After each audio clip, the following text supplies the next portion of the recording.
Hopefully that should mean I'm now live. Good afternoon, Nick. Good afternoon. Thank you for being here before I am, which is not a difficult feat in fairness. Let's face it, it's not hard. Today, we've got a poster and everything, was the first issue of the Combat Patrol magazine.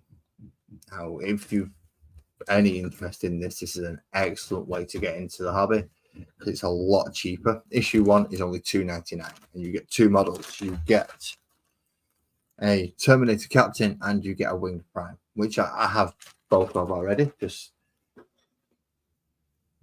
as a quick see, I already possess both of those models. So when we get to the battle thing towards the end, I will be using the ones that I've already put together and painted. I did pick up a couple of copies because I wanted some of the mats and extra Winged Prime so I can use them as warriors as opposed to Winged Prime. But I'm going to go through the magazine today just so you all can see what you get in the magazine, see if it's something you're interested in. And if it's not something you're interested in to buy, but you just want to learn about, then fair enough. I'm going to cover it for you. I do have to make a lot of room to go through this. So in each one of these magazines, you get 6 standard 6-sided dice. You get a sprue, which contains both the Winged Prime and the Terminator Captain. You get a magazine, which is nice. You get a nice poster, which I have up on display. So as I said, you get the sprue with the 2 models and both bases ready to go. And you get a magazine. A magazine and a playing mat. Now, my desk isn't big enough for the actual playing mat to work. So I'll probably fold it into a smaller section because it's pretty much close combat as far as I can see in the magazine when they cover the end sequence to show you how to roughly play. Now, it's going to be very similar to the Von Ryan's Leapers one that I did, but hopefully the Winged Prime is going to come out a little bit better than the Von Ryan's Leapers. So if you were to get Combat Patrol issue 1, so Captain and Winged Prime, it gives you the usual little leaflets if you wanted to sign up and what you would get for premium if you was to go for premium. So in this case, if you was to sign up for the monthly, give me it every time because I guaranteed want it, and you signed up for the extra premium kit, which I think is an extra £2 an issue. They'll split it up over a period of time. You will get extra models that won't appear in the standard Combat Patrol magazine. So in this case, you'll get a Hive Tyrant to go with the Tyranid Combat Patrol, a big close combat Brutalis Dreadnought to go with the Space Marine Combat Patrol, a Demon Prince that would work with either the Chaos Marines or the World Eaters that you would get throughout this. And I will be showing you these actual pictures and trying to point out each army as to go through. You get some Brachia Thunderkin for your Leagues of Photon, Killer Counts for Orcs, and then by the end of it, you'll get a Brood Coven and a Rogel Dawn battle tank. That's quite a big, chunky battle tank. That's what we're talking, like 6 inches long, 5 inches wide. It is a big piece on the board. So you can, if you wish to, sign up for it. You do get a few other things such as clippers and mold line removers and some brushes, some binders to keep all your issues in and sorted out. And on the 7th delivery, you'll get and exclusive, and it is exclusive to this magazine. You cannot buy this model from the shop. You cannot get it from the shop. It's the only way to get it is there. So if you like him, it's worth it for you as long as you want everything else that is going to come with it. On the other hand, I'm going to be piecemealing and cherry picking bits from from this because I don't collect all of them. I don't. I only collect 3 out of the multitude of armies. So let's start off with a quick guide to what you will actually get. Now, I know this is not a very good picture. I will try and find a better picture for it. I'll take a picture of this where it can be zoomed in and you can see better. But with this one, you'll get a small selection of Space Marines, which are here, starting with the Captain, which is that one there. A small selection to start a combat patrol of the Tyranids. Small selection of Gene Stealer cults. Small selection of Chaos, which can be done as any Chaos warband from the standard Chaos Codex. Good. Is it still morning, Ali? No, we're in the afternoon now, Ali. It's all right. I've been having one of them days as well. Don't worry about it. You also get a small collection to do a very specific Chaos warband, which is the World Eaters. Melee focused, like to run up and smash things in the face. Not too bright, but pretty damn strong. Then let's have a look along the back row now. You also get a small Eldari contingent consisting mostly, as far as I can see, of the bikes with a great big Wraith Lord in there, which is nice. A small Imperial Guard contingent. Sorry, Combat Patrol. 2 of the newer heavy weapons platforms, unit of men, a command squad, and a walker. Not too bad at all. You do get some orcs as well, which consists of 1 of the buggies, a Death Dread, 3 of the copters, which is one of the issues I will be interested in. I will be interested in the orc copters and possibly the buggy as well. Not so much the boys and the Death Dread. That I can give that a bit of a miss. And lastly, up here, we've got the Leagues of Votan. So you're not getting a full army of any of them. You're just getting little pieces. And essentially, what is the £100 box set? Or the old £100 box set in some of the cases. As well as that, you do get a selection of paints and some brushes. Now, these are wound markers they want me to cut out. I don't intend to. I'm going to go a little old school method and I'll just grab my D20s if I need them. I don't even know how many wounds the Captain's got, but we'll find out eventually when we get that far through the magazine.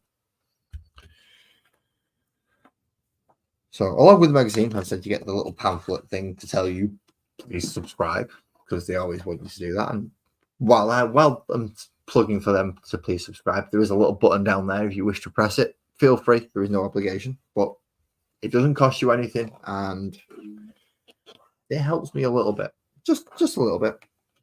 They also give you a very, very nice map. Well, it's a nice looking map, but it's paper. On one side, you get some quite rusty, beat up, old, almost inside of a spaceship that's all battered, which is great because that's a lot of the time where you'll encounter Tyranids is on space hulks, which are big amalgamations and just crushed up ships that have been pressed together through gravity and are now floating through space. But on the other side, you get an absolutely beautiful, not quite plain, but very basic ground covering on it. And the maps, this is it's quite big. Oh, see, I can hide behind it. So it's like it's quite a large playing area that it gives you. I won't be using all of that because it doesn't fit on my desk. I'll be lucky if I get to use that much. I would be really lucky if I get to use that much. Or I might just fold it up and go, right, we'll play on there, which will probably be the better option. So that's the map that you do get with it. Very nice. And as I said, I've got 4, so I've got 4 of these maps now. Let's put that to the side for a minute with a great big thunk. And we'll start with the magazine itself. Okay, no, we'll start by knocking paints over. And okay, so first section is how to build. I'm kind of going to put that off for a minute. I'm gonna skip the how to build section just so I can come to the welcome to the 41st millennium. Because if you're starting this, you may not know about the Warhammer 40,000 universe. So, pardon me for my bad reading. Yeah, I don't read out loud very well.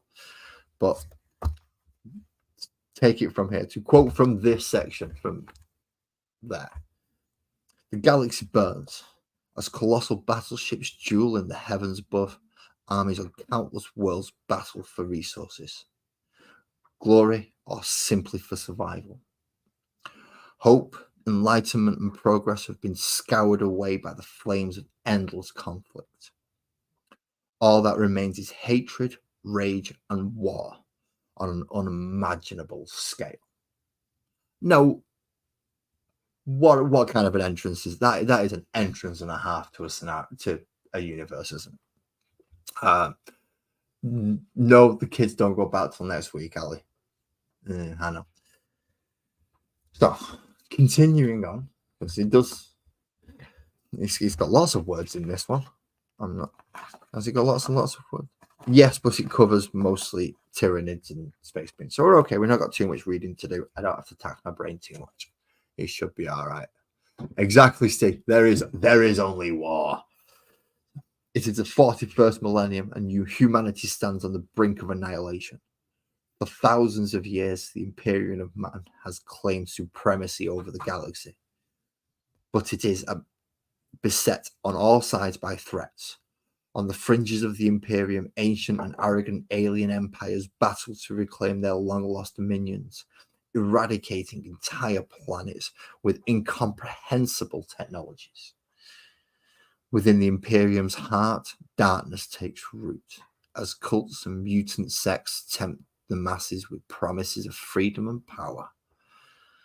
Meanwhile, beyond reality itself, nightmarish demons and long-damned traitors prepare to invade.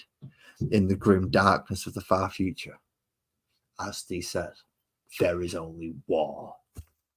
And that is the introduction to the Warhammer 40,000 universe. Quite brief, quite concise. They've actually done it all right there, I think. So let's see what the next page is. So it's going to give us, the Imperium, Chaos, and Xenos. So a quick overview of each of the 3 styles of faction you can go with. So what's that? The Imperium. The Imperium is a brutal and warlike empire that claims the entire galaxy for mankind. The life of every single Imperial citizen is dedicated utterly to war and worship of the God Emperor. The Imperium has unnumbered armies, from the vast regiments of the Astra Militarum to the legendary Space Marines. So that covers the human factions.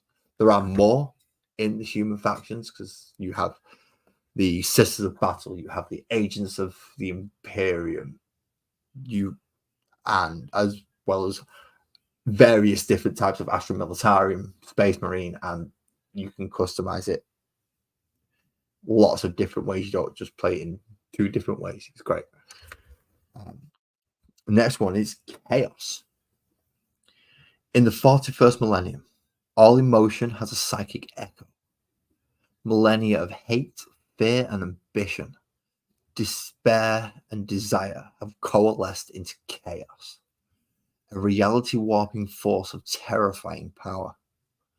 Many mortals worship the chaos gods, and in exchange for their sanity and their souls, they are gifted with dark and sinister powers.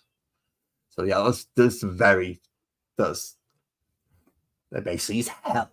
It's the equivalent of hell, and the demons can give you powers in exchange for your life. Some people think it's a fair trade. Not me personally. I don't collect a Chaos Force, so I don't think it's a good trade. Some people do, and then they end up like this little chappy. I say I don't collect Chaos. I'm pulling out enough Chaos Marines here to say, yeah, okay, I don't collect Chaos. Or this little chappy, which is painted up in the Black Legion colours. have you been out and got this yet today, Steve? Have you gone out and stocked up on Space Marine Terminator Captains? Just out of curiosity, because it is only $2.99. Third and finally, we get to the Xenos. Good morning, Angie, and it is morning for you. It is morning for you. I won't correct you on that one. So, Xenos. Many great and terrible alien empires also claim dominion over the galaxy. The ancient Necrons, for example, are immortal machines for whom the laws of physics are mere playthings, while the warlike orcs transform entire star systems into wastelands of scrap metal.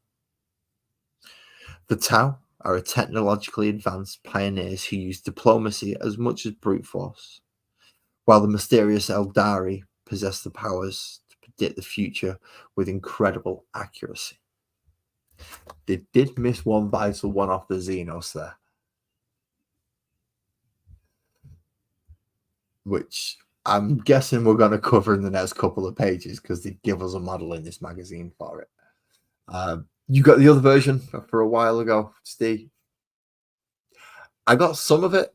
I didn't manage to get all of it, but I cherry picked bits that I could get from it that were available in the local WH Smith, but they stopped getting it after a while.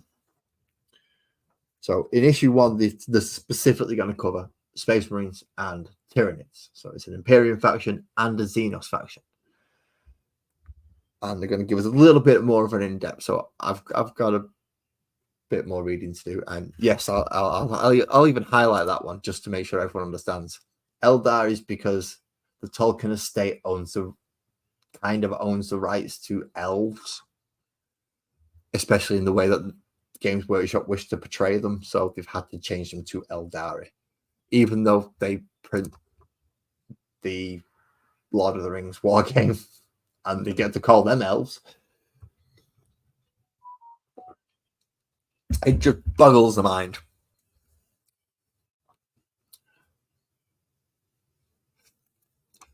Well, yeah, I wanted a few of the models from it. That I think I ended up with an extra Phobos librarian, some more assault intercessors, and a couple of other things.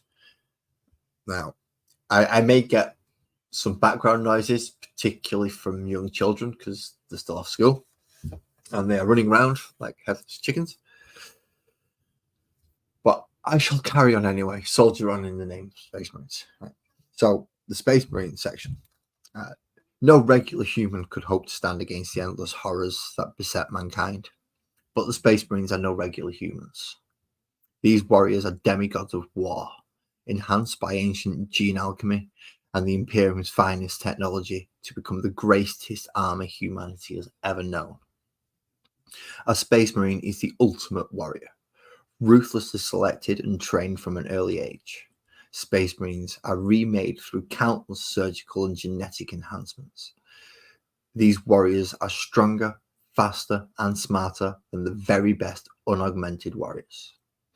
Unarmed, a Space Marine is deadly enough, but clad in a suit of mechanized power armor, he is a living tank, capable of punching through rockcrete. Very, very basically, he can punch through a wall, sprint at terrifying speeds, and walk through enemy fire unharmed. For Space Marines, duty is all. These warriors never rest. Their lives are spent dedicated to warfare, living as warrior monks in tightly knit brotherhoods. It is these bonds, even more than their incredible abilities, that make the Space Marines so deadly. When war calls, a Space Marine strike force is like a single armored fist. They strike without warning in a fusillade of explosive fire and hammering blows, as speeders scream through the skies above and tanks lay down covering fire below. The Space Marine infantry surge forward, falling upon their enemies with relentless fury. And any who stands in their path are incinerated, blown apart, and smashed aside, by the armored fists of the Angels of Death. Oh, now that's... See, and people wonder why I like Warhammer 40,000 so much. This is the backstory to these little plastic models. Okay, so continuing on. Combat squads. Within a Space Marine force, each squad is trained and equipped to master a specific role on the battlefield. Some operate as stealthy infiltrators, assassinating key targets and spreading havoc before fading into the background. Others are equipped for rapid insertion, teleporting directly into the heart of the fight, clad in nigh-impenetrable plating. In this case, they're referencing the Terminator armor. Good afternoon, Francois. How you doing? You all right? I hope I'm not interrupting work. I don't want to get you told off by any bosses because I'm interrupting your work. And for the rest of it, the Angels Descent. Space Marine commanders tailor their forces to be as deadly as possible. For every squad works to support the others, as heavy gunners suppress foes at extreme range, combat troops with revving chainsaws and crackling power blades advance forth to finish the job. A Space Marine army is aided by war machines. Tanks fire the heaviest weaponry, while towering dreadnoughts crash headlong into the enemy lines under a salvo of gunfire. So that is pretty much covering what a Space Marine army will be.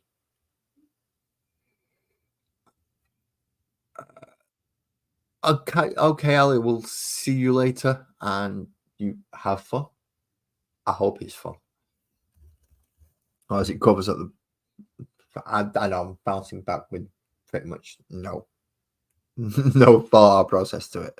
As it shows on here, we have the big dreadnought and the tanks that will be laying down, as well as most of the... In fact, have I got...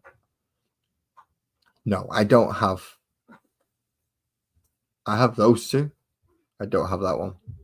I don't have either of those. But I can feel pretty much everything else that is out there, which is nice. It's nice to know. Oh, you are so lucky, Francois. You're so lucky. Retired at 30. Okay. Let's just get that little bit of not happening for me because I'm already 40. And now we'll move on to just what some people describe as a slightly more interesting side. The Tyranids, the devouring swarm. So in issue 1, it describes the Tyranids for us. So I will read aloud. The Tyranids are perhaps the single greatest threat to life in the 41st millennium. They are an endless swarm of biologically adapted killers, connected by a singular internet known as the hive mind. Every planet they conquer is transformed into a bare husk, its biomass used to make more Tyranids. The Tyranids are an alien swarm from beyond the galaxy, where other forces dominate through training and technology. The Tyranids use biological adaptation. From their... You're going to have to give me a minute. I've just come across one heck of a word here that I'm not even sure how to pronounce. Right. From their tentacled battleships to their insectile ammunition, everything the Tyranids use is grown and bred to be as lethal as possible. To a terrified outsider, a Tyranid army appears to be a swarm of countless clawed organisms, tearing and ripping through the foe with animal ferocity. The truth is far darker. Every Tyranid organism is an appendage of the vast and unknowable hive mind, from the hulking Tyrannofex down to the lowliest chittering termite. With every battle, the hive mind adapts the Tyranids to better slay and consume its enemies. So that's a nice start. That is a very nice start. Onto the slightly more tailored So, towering terrors. The largest Tyranid bioforms are truly terrifying to behold. Some act as biological artillery, loosing swarms of biting insects or pulses of bioplasma to scour their foes. Others stride into battle, scything down ranks of infantry with horrific ease. The very greatest Tyranid war organisms wield nightmarish psychic powers that drive their victims into madness and terror. The unending swarm. Yeah, they do, Joey. They let anyone on. They even let you on, mate. Sorry. The unending swarm. A Tyranid invasion is an apocalypse made manifest. Once the swarm has found a world to devour, it overwhelms its defenses with wave after wave of horrific creatures. Whenever the hive mind encounters resistance, it will dispatch specialized Tyranids to crush them. Many foes are simply overwhelmed by the Tyranids' sheer numbers. As assimilation beasts reclaim bodies of slain on both sides to fuel the Tyranids' attacks. So that's how they work. That's the basis behind the Tyranid. They eat. They're the nom-noms. They go around and go nom nom nom nom nom nom nom, and I have everything. So I can go back to the beginning now, which is going to cover how to build the two models that came in this actual issue. No worry, Twisted. That is perfectly fine. I was also lucky enough to be part of the trial range, so I've also covered issue 2 already in previous videos, which is weird. I know I've covered issue 2 and now I'm covering issue 1 on the release date. It's odd. I know. It's very weird. So, yeah, issue 1 today, issue 2 like 6 months ago. So, it's showing us here what we will need for building these. So, you need a trusty pair of snips. Always need snips. A sanding stick can come in handy, and some kind of blade or stiff edged metal. It doesn't have to be sharp, it can be relatively blunt, but as long as it can scrape along the plastic. I mean, I could probably use this ruler in fairness, and it's just that'll be to help remove mold lines.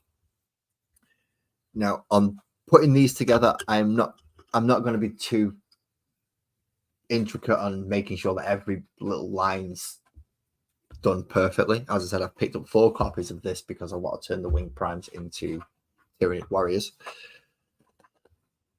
So I'll be doing that eventually. So as it says there, mold line removers, just so you can scrape away the lines. It does say that you will need glue at various points. I don't have any at the moment, but luckily these are all push fit.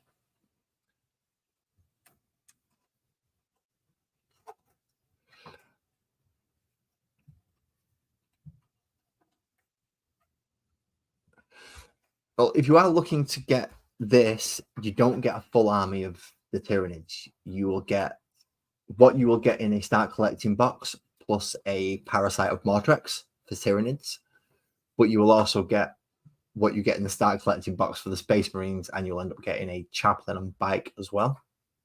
And that's the ultimate starter set rather than the smaller starter set, because you get the librarian and the captain.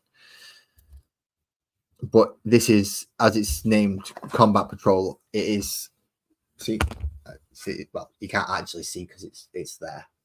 But Combat Patrol, it is concentrating more on small little forces of different armies. So you'll get a small Space Marine, a small Tyranid, a small Orc, a small Leagues of Votan, an undedicated Chaos Warband, a World Eaters Chaos Warband, some Gene Stealer cults, some Eldari. I don't think you get any Dark Eldar, and you certainly don't get any Harlequins or any Custodes or any of the more specialized ones. You just kind of get the poster boys and a couple of nice extras. So we shall start with Mr. Terminator Captain in Power Armor. So start with his sprue, which you do get 2, so that's the other one.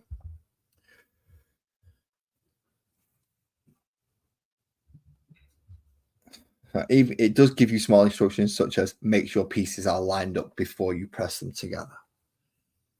And it is relatively simple. It is built by numbers in this case. So if you actually turn it over, this is the right side for the numbers.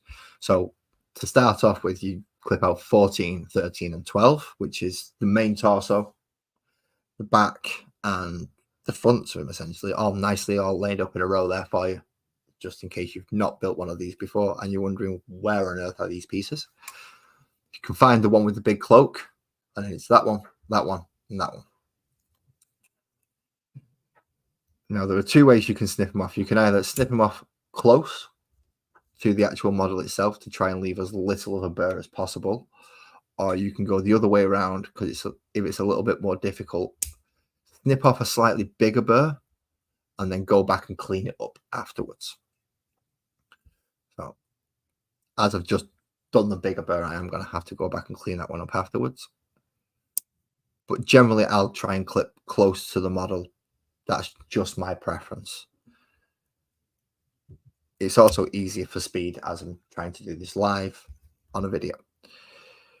And I don't want it to be lasting like 4 hours just to build 2 models and run through a very, very, very quick battle.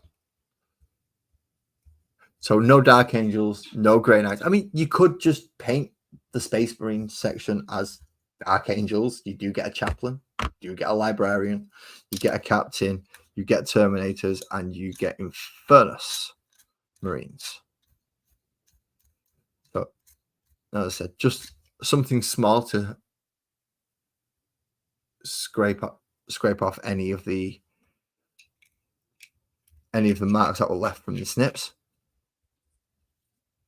And I'm using a blade, so the reason, if it does leave quite a large one, I can actually shave it as opposed to just scrape it, and that helps. Now, if you're not comfortable using a blade, do not try to shave it like I've just done, because even though I'm comfortable using a blade, I am still prone to slicing into my finger every now and again. It is not impossible, even for veterans that have been doing this thing for 20 plus years. So don't be silly just because you're complacent. Don't be silly just because you're complacent. So that was 14. Now next it says it's 13.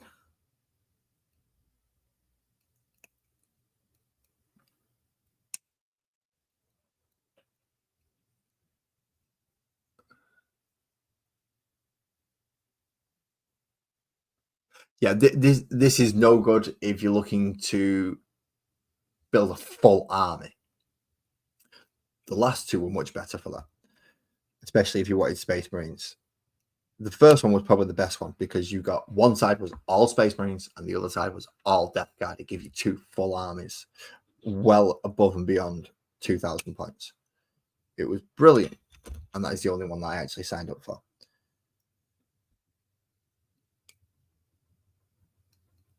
I mean, don't get me wrong, I wouldn't mind signing up for this one, but I just don't have the spare cash to be throwing on models that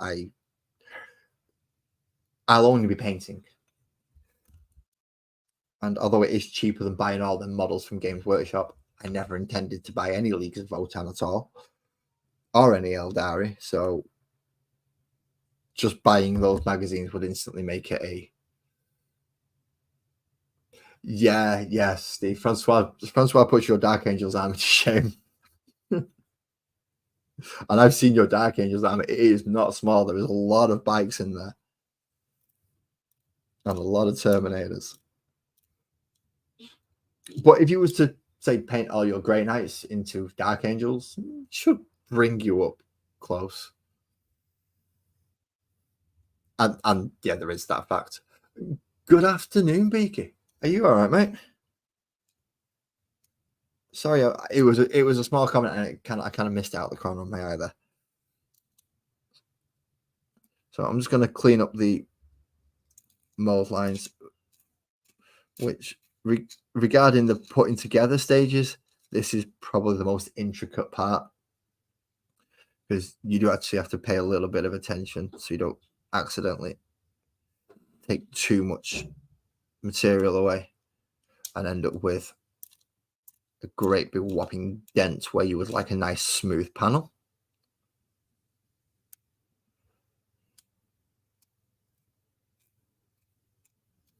And I know there's going to be some people going, but you've not done this on a lot of the other ones. I know.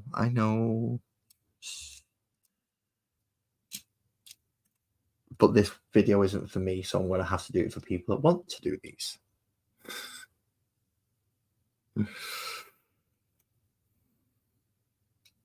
there will be people who will go, well, how do I get rid of them marks?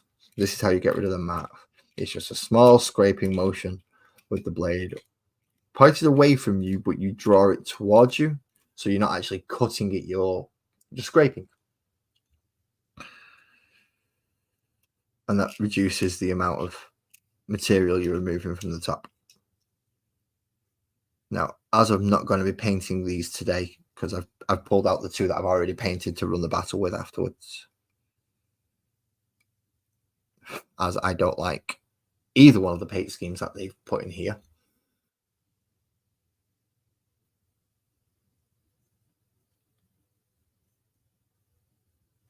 That's nice and done.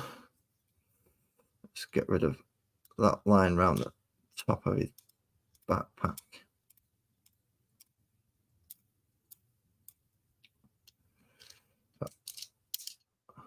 And mold lines will sometimes appear in the most awkward places. So don't feel that you have to get rid of them when they're in silly little places like along the ridges of a plasma gun. Which, why they even let them get away with that, I don't know. But they do sometimes. They actually let them get away with it. Exactly. I don't denib. I don't usually denib and thingy. But as I said, but this is not for me. This specific captain might never get painted. It depends if I can find power fists. If I can find enough spare power fists, then they're all going to get converted into another unit of Terminators to go along with. I'm sure I've got a spare Captain Terminator somewhere, so I can make up to 15 5-man squads, which will be nice.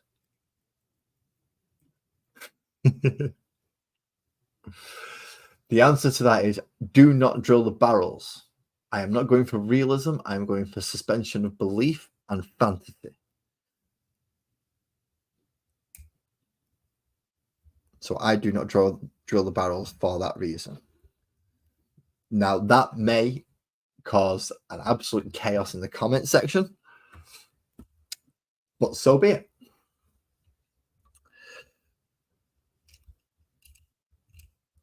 Now, there is a good chance that I will have to take a brief break while I say goodbye to my missus as she leaves to go to the cinema, which I should be all right, I hope. I should be able to get it done by then. Fingers crossed. I hope that's good. And if Sparkles is actually paying attention, she'll pick up a couple of ideas of how to put a model together. So finish scraping that off, which, as I said, is not the unnecessary part if you don't wish it to be. But if you do wish it to be, it's a very, very...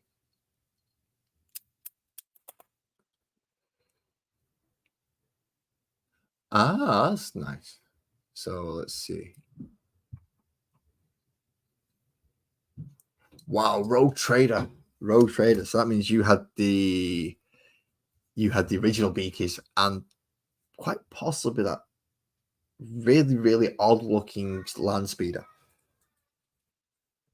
Okay, so following steps 1, it says you take 14 and you get 13, and it kind of goes in, but doesn't actually connect to anything.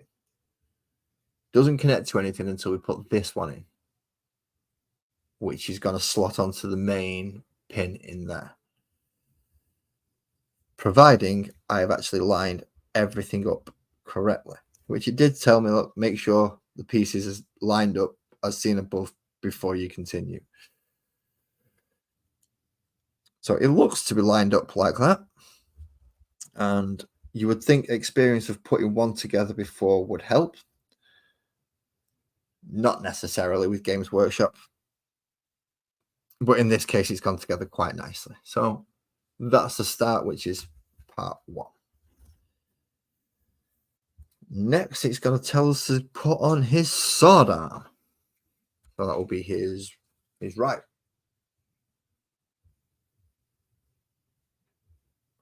See, all 3 of you got into this before me.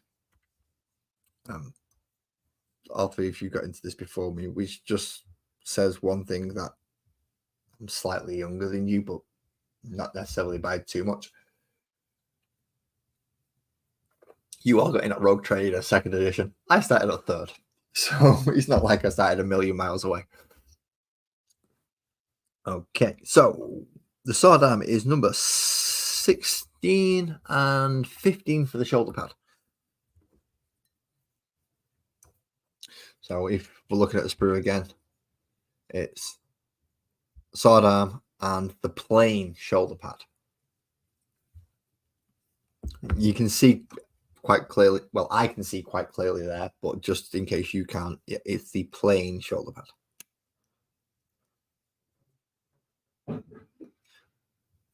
Now, you have to be careful because Games Workshop, in their infinite wisdom, decide to put a clip point on the edge of a blade. Genius move. Genius move. Great big long flat bit there. No, let's put it on the really, really thin bit.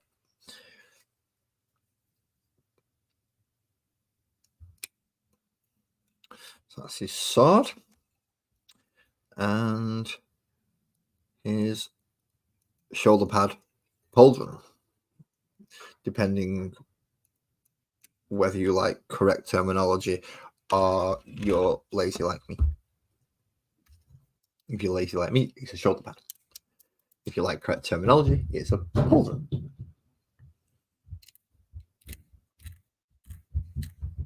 And again, just scraping off any of the excess burrs and mold lines, just to make sure it's a nice flat surface that you'll be working on. Especially if you're good at freehand. If you're good at freehand, little sections like this are absolutely brilliant. You can go nuts on them. Just bear with me one moment, ladies and gentlemen. I'm just going to be unmuted for a second.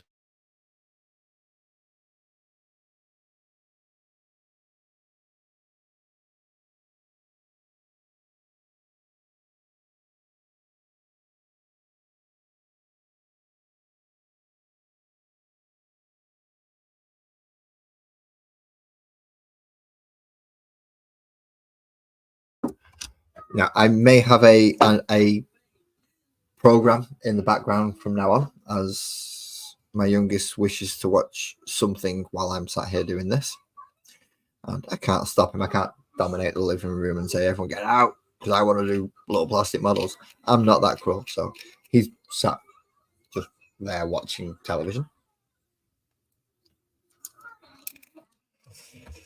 Okay, so this tells us we've got a slot 16 over first.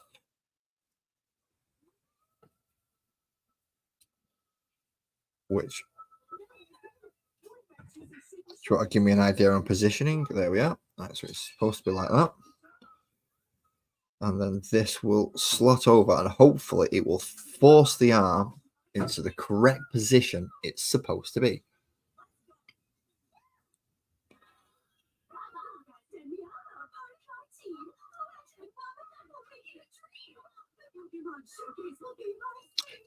Yeah, keep me updated on that one, Steve, and Jeez, man.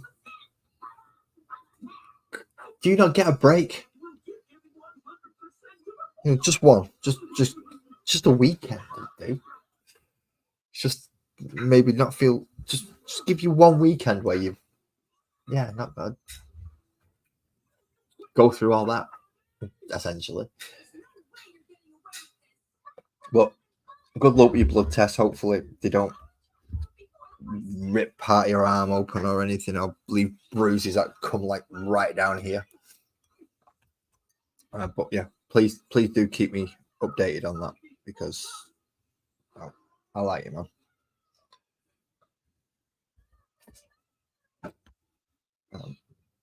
But even though I like you, it doesn't mean I'm going to stop doing this while you go away. So next arm is Storm Bolter. And yes, I'm laughing because you either laugh or you cry and you get frustrated. So I'd rather laugh at it and release it that way. Right, this is one of them instances where I was talking about you might want to clip off a little bit more of the plastic while it's on the sprue, so that when you actually come to get it off properly, you're not gouging into it. Oh, don't you worry, Twisted. Steer's trooper. Steer's. He won't let this be him. If it wins, he's given it everything he could.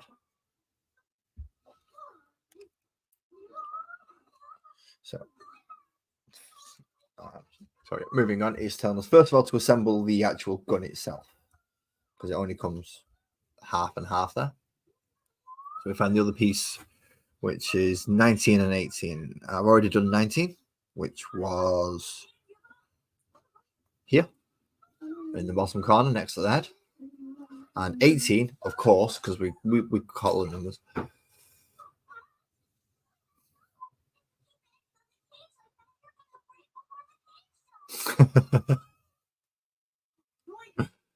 Doggo fart. I do not have a doggo farts a lot. I have a kitty cats a lot, but I don't have a doggo farts a lot. And the kitty is certainly not the boss. I'm well aware of who the boss is in this house, and despite my loud, brash nature, it is not me. Yeah, it's money. You heard it there. That I can't really. There you go. How do I argue with that? And that's why we clipped it off from the thingy, because that bit is well. You're gonna hand it to me, right? Okay. So we're not leaving little bits of plastic on the floor. Here you go, Dad. Thank you. Thank you. There we go. So there's a little bit that I clipped off extra, so that I was making sure I didn't mess anything up. Okay, back to my most fun part, which is the mold lines. I really don't like doing mold lines. This is why I usually don't. I mean, I am lazy mini painting, and it is semi-true. As I will get better, I will increase the amount of effort that I put into things, and I put a lot more effort into my friend's Necron army than I did into my own Tyranid army. But I do have extra colours now to remedy that fact and get the Tyranids looking somewhat better.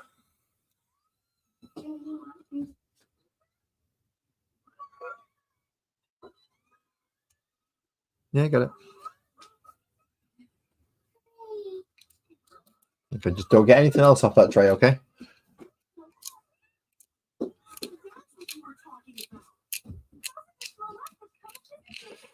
Oh, the fun and the joy and the stress relief.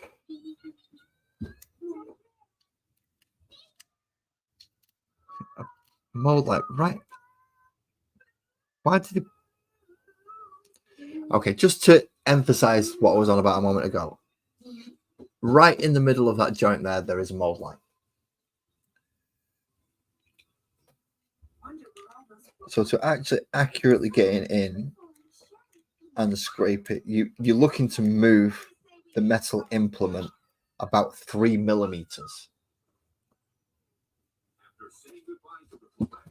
In some cases, even less, like the back of the gun there.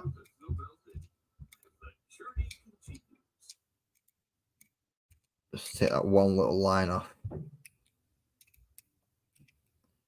going to so much more.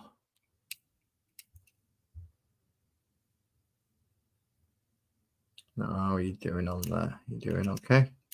Yep, just a little bit left in there. Take off for him.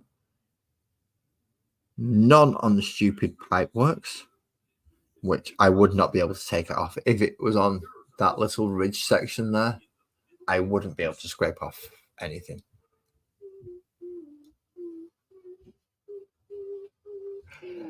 It's not too bad. If I can keep it short, it's actually quite sturdy and stiff.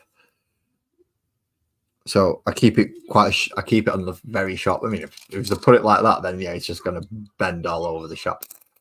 But if I can keep it there, it's actually relatively stiff, and with it being extremely slim, it does help get into like wrist joints. So I can do this. I do have the little mold line remover from the first set that I did get as a subscription, but I can't find it. And even if I could, it wouldn't actually fit into that gap. So there's a bit of a warning for you. Some of the tools they send you will not be sufficient for the job they want you to do with it.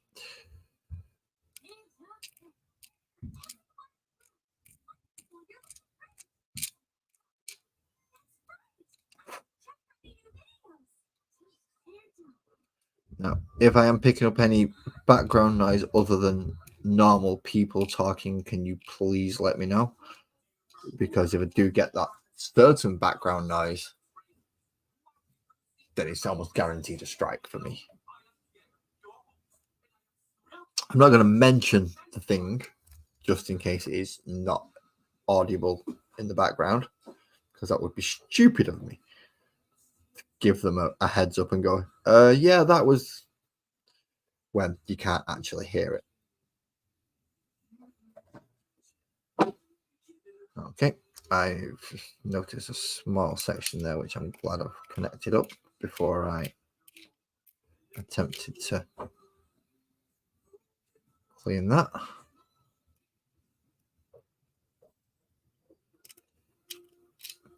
Now, there are many, many ways you could go about cleaning these up.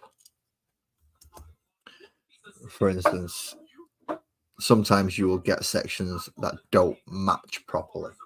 So you can get things like milliput or green stuff or some kind of epoxy putty to smooth in and fill in gaps.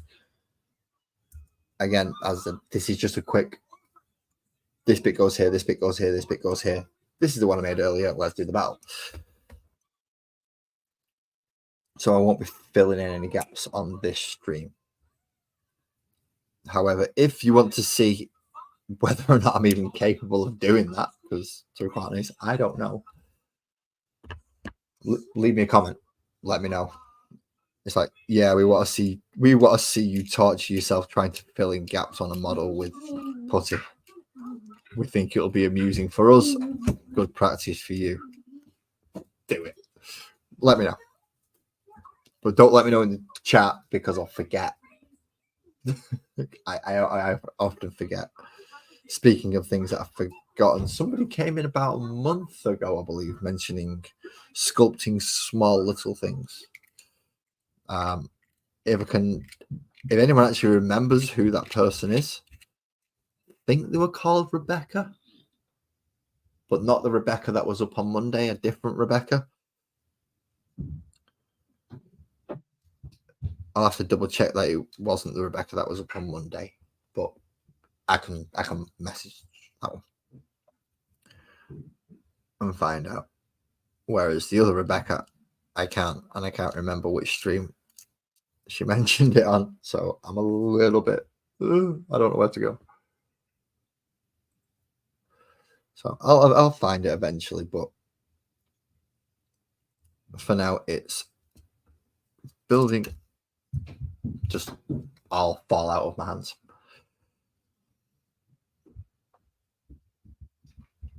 So the arm goes on first, and then I get like with the other one, try and line up the dot with the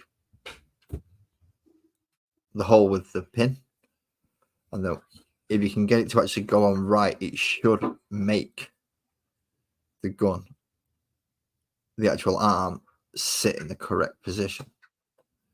If not, you end up in the position that I'm in right now.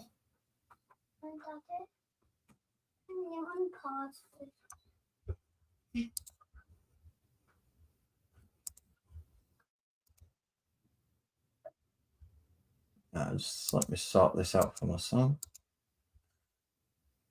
For some reason, it has stopped playing for him. You have to watch it again from the beginning, mate. Okay.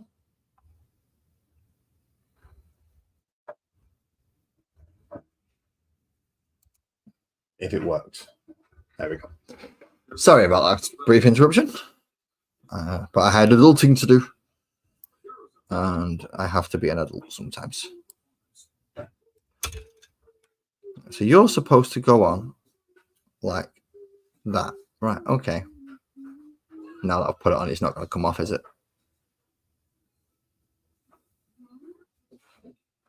Yeah, it is. There we go.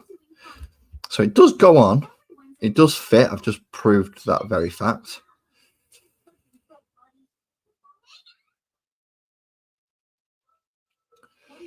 I've just got to remember the angle, because it kind of goes.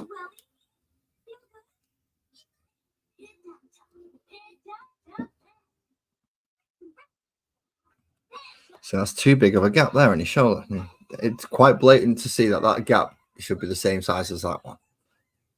So they say easy build, push fit. Yeah. So they say. Right, okay. Let's see if I go about this in a reverse fashion. Because that is supposed to fit over that pin. So if I put that in there first instead, and give it a good press and a jam in.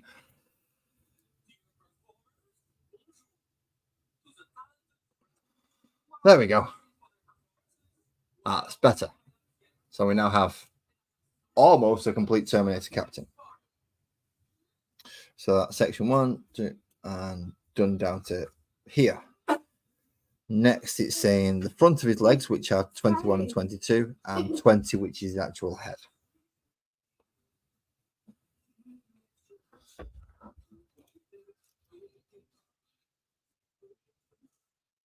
So let's put his head on first, because it's tiny and I want to get out of the way.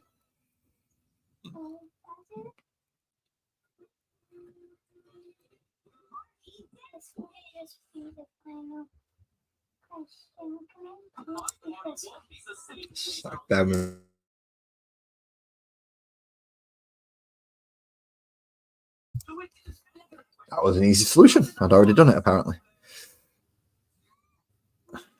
Which was put it onto full screen. I am using my PC a little bit more than usual today. It's not liking it. It's having to stream and, well, stream to all of you wonderful people, as well as stream to my television for my son.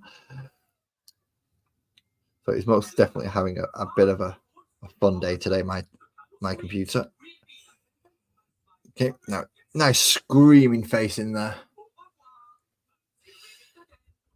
And then 2 feet, which are rather useful. Now, this is something that you have to be careful of as well.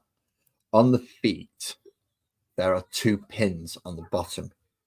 Now, you don't want to clip those 2 pins off, because they will be going into the 2 holes in the base. So when you clip these off, you're looking for what is essentially a small break, a small line just at the bottom of the pin there. So it'll taper into a small little narrow triangle and then turn into a circular peg. You wish to keep that circular peg.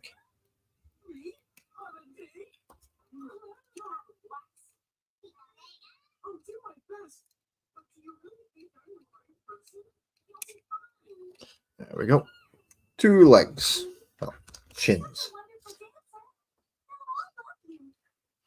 Again, just removing any excess material that's been left from the sprue. I sound like a broken record, I know, I'm sorry. But somebody might join in like now and not realize why is he scraping it. So I have to say to a certain degree each time I do it. Yep, that's just cosmetic rather than. I know this is the fun bit because he's already partly together, so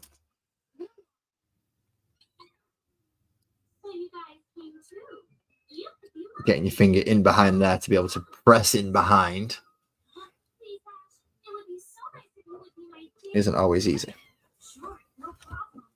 Okay, foot number 2.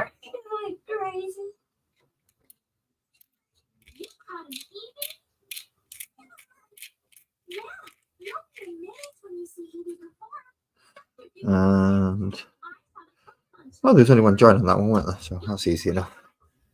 And then the second leg, which doesn't have anywhere near as much room behind as the first leg. So we're careful not to accidentally snap some of this. Excellent. We have one Terminator Captain just without a base. And that needs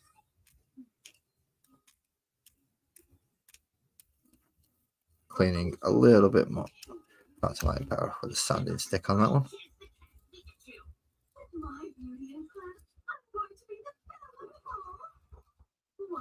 There we go. Smooth out that. So the final piece before it actually goes onto his big base.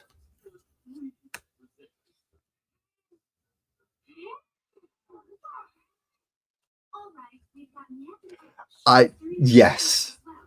These pre-molded bases, I'm not a huge fan of either. I have one on it because I have Tyranid, so that Tyranid will be painted in the same scheme as my Tyranid army, so I can at least have some. This is why, and this is why, and this is why. When it comes to this one, because I'm specifically not gluing it in, I will be removing that base from him, and he'll actually be going on a smaller, normal Terminator size base.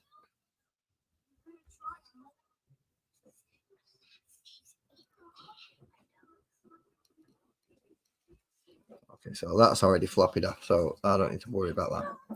But for the purposes of this video, I'm going to put the complete model together so I can end up with that model specifically that it says in the magazine.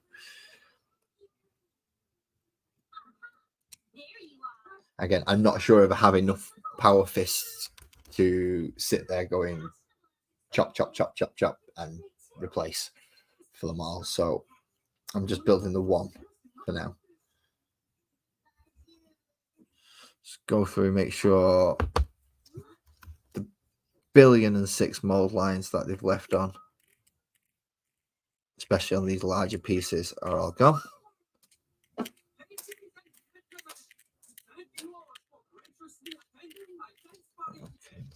With that one, it's going to have to be a bit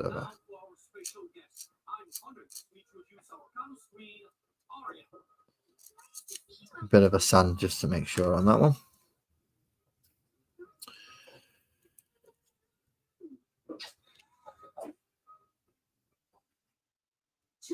And before I get into this next one, once I finish the Space Marine, I will be sending a small invite out to somebody who I sent a Winged Prime to. And just in case they would like to actually know how to put it together properly, even though I've sent them the instructions, I'll let them know that I am doing a little tutorial for it. That way they can catch it later on if they want to.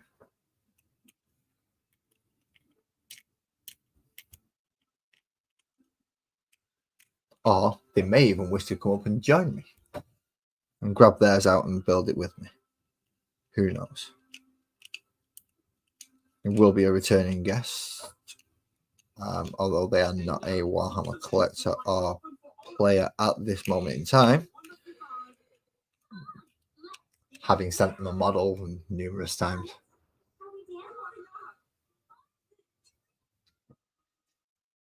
See, that's not a bad idea, actually. Yeah, considering you're looking for a Tyranid theme bases across it, this is essentially purpose built already for you. So yeah, that's actually not a bad idea. Is this base not a little large for a Farseer though? Would it not be something? Graham, I've got 4. I got 4. I was already prepping to go out and get them when Dave posted that post. I was already aware that today was purchase day for these. So much so that the lady in the shop recognized me because I've been coming in for the last couple of weeks, going, "Are they here yet?" No, they're not due out until they're not got. And today she collared me before I even got into the shop properly and said, "Are these the ones you're looking for?"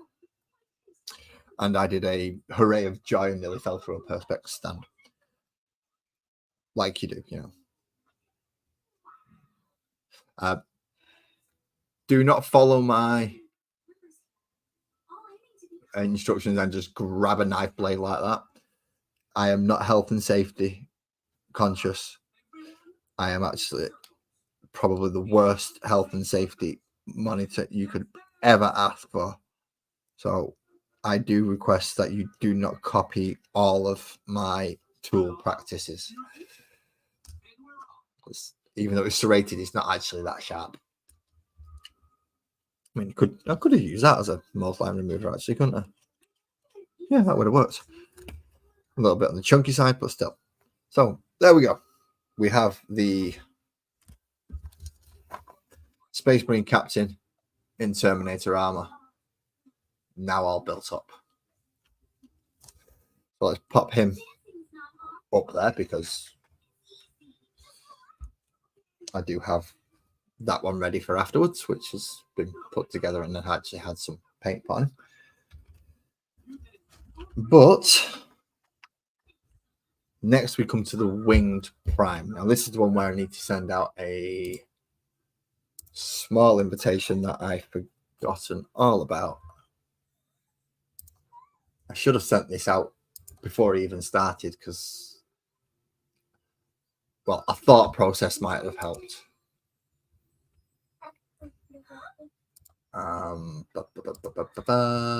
So again, my unprofessionalism, I'm apologizing for about the 900th time while I just send this link out to the Eclectic Beard.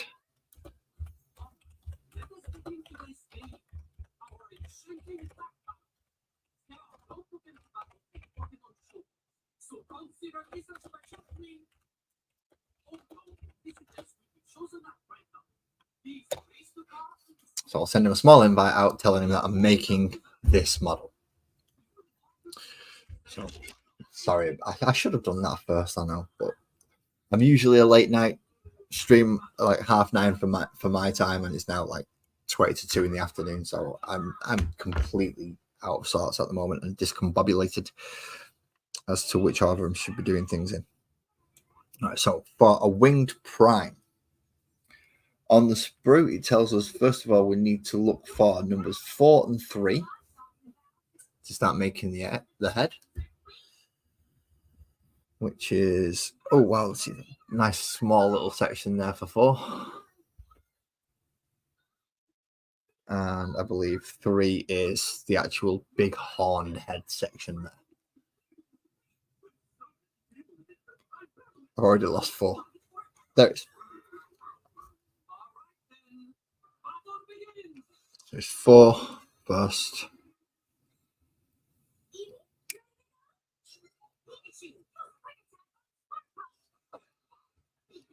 And then pop that bit down there for a second.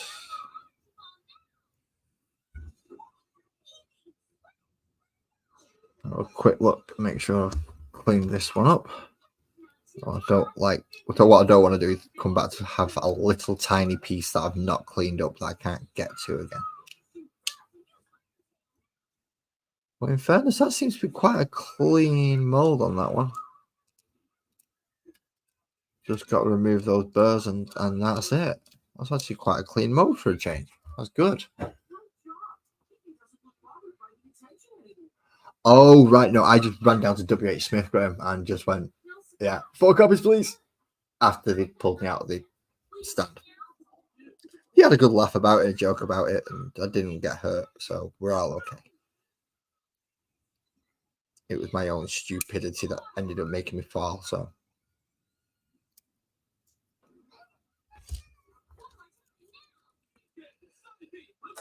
What my plan is to turn these 4 winged primes into just standard warriors. I don't need a winged prime in my Tyranid army.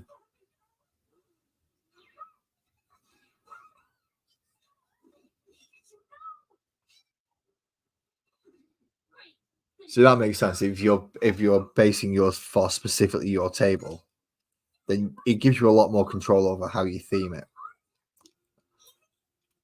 I'm just lucky that I got the mats with this magazine because of how I based my friend's Necrons. So now my Tyranids and his Necrons could go on the same battlefield and not look too out of place with each other.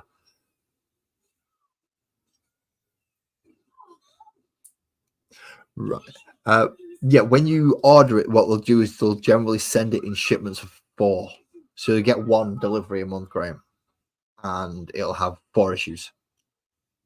As well as any extras that are supposed to come along with those issues. So if you've ordered the premium set, you'll probably get the mold line removal with your issue, as well as a few other things as they come available. Which also means you're getting the Brutalis Dreadnought and the Hive Tyrant, aren't you? Those are the only 2 things out of all the premium sets that I was thinking, I don't have them. I wouldn't mind them.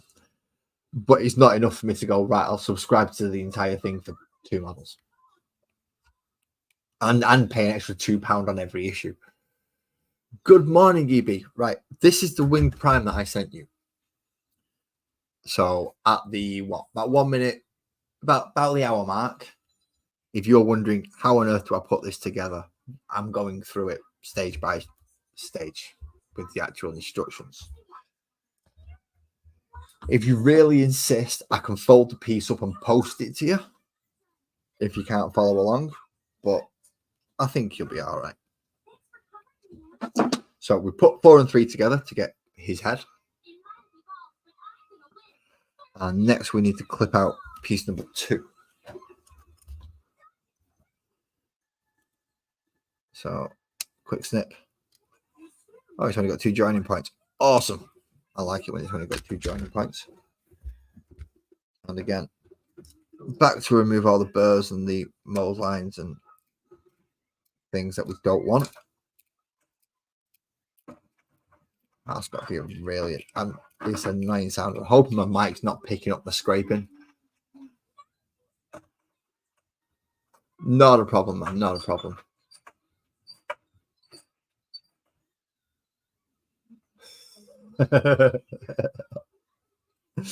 Yeah. There's going to be a lot of people in that same position, I think, Graham, that are going to sub to it going, oh, wow, you got all these combat patrols. Excellent. I'm going to have this. And then they look at the pile of potential and realize, oh, dear, I may have one too many. I still have plenty in my pile of potential, but it's not quite ready yet. I think I've still got like most of my Phobos Marines to do. I know my converted Phobos combi lieutenant that I'm using as Phobos captain still needs. No, he needs to be done. But the Phobos lieutenant's done now, I think, and I've got quite a few.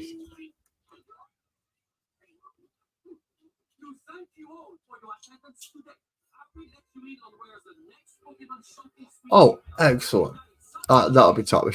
I think Kendall would enjoy it if you can get her engaged with it. If you go back to the start of this video, I do the intro that come with the magazine, so it kind of gives a little bit of a talk through each of the 3 types of factions you can choose, whether it be humans, the Hellspawn, or the aliens. So that seems to match that section. So yep, 2, and it goes into the very top section of the neck. So you'll end up with a pin and a hole still left on that part of the body.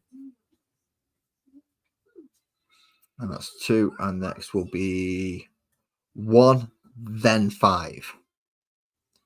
Yeah, that makes sense. Why couldn't that have been 1, 2, 3, and then gone 4, 5?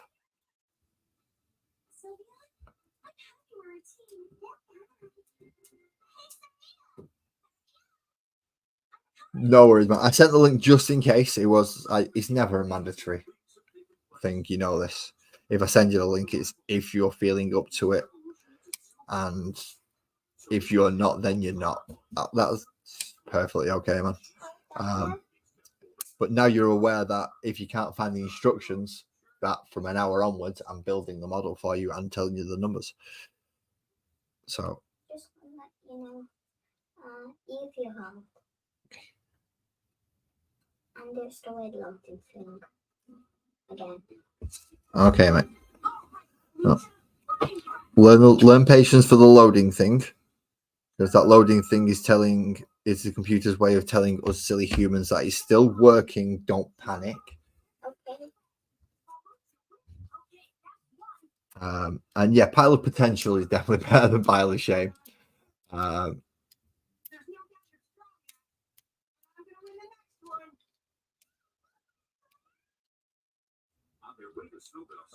No, that's fine, man. That's fine. For some reason, I'm slowly I'm getting back to the point where I'm enthusiastic about doing this now. There was a small period of time there where I wasn't as enthusiastic as I could have been while I was doing a lot of these streams that I was doing. But specifically those cats and catacombs, they've kind of given me an appreciation for the larger scale models that Warhammer does. And it's like, oh no, these are bliss compared to having to paint those tiny little things.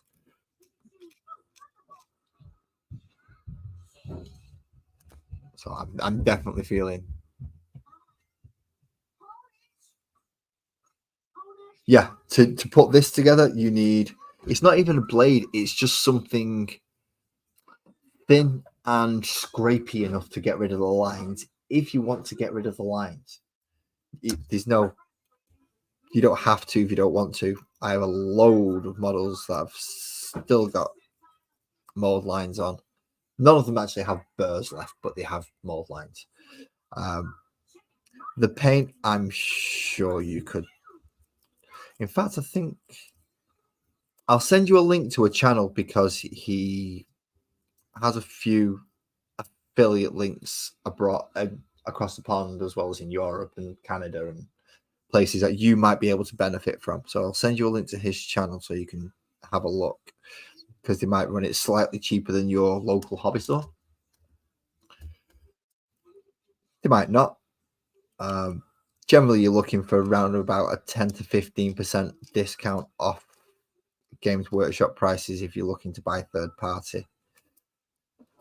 Other than that, you're gonna get a better choice from the actual store itself.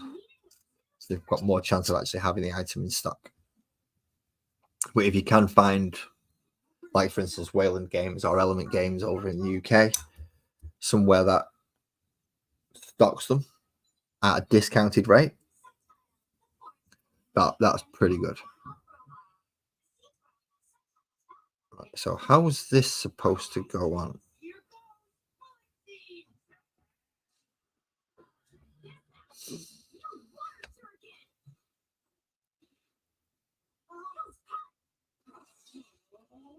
So that's supposed to go up. So I'm supposed to get the pin coming through the hole, and then there's a semicircle bit there that goes in there. So once you put that on, you will still have a hole on that side, there and there, but they'll be for the arms later. And this pin is going to be for the actual other side.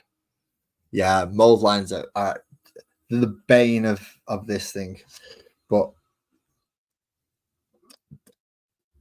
having a mold line on a fantasy model doesn't dissuade me from my immersion. So I'm quite happy to not put them together, get them ready to play.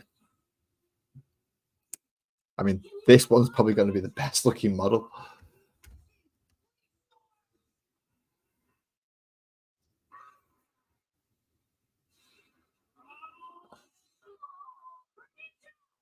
Yeah. Oh, that'll be interesting to see, Graham. Yeah, just pull them all out, and you've got this, and you've got this, and you've got this, and you've got this. And I didn't even remember I bought this, and then where did this come from? And oh, that would be interesting to watch. Might be a long watch though. Right, you're actually going to need nicking out of there, aren't you?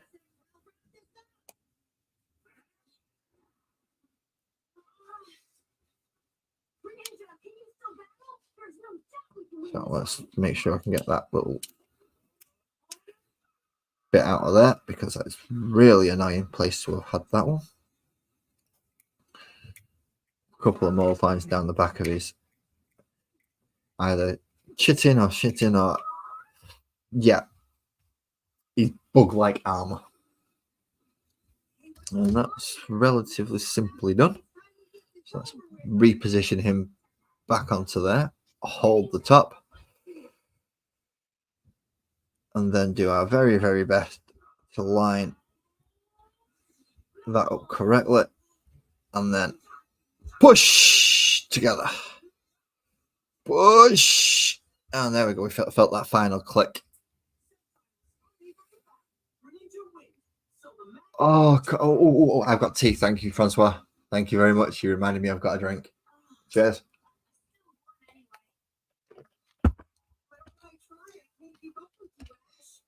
So there we have the basis of what is going to be the main body. Next, it's telling us we need to unclip the legs. Now, the legs are left leg is 6, right leg is 7. And again, 7 has one of the pins at the bottom. So we want to cut off below the pin so that the pin can go into the base. 6 doesn't have the pin. We're okay with that one. We can just go straight to the hoof.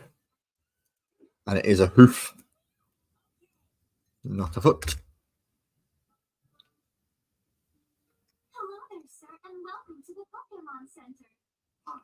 Well, that makes one of us twisted. That definitely makes one of us that feels awake. I know. I am not feeling awake at all.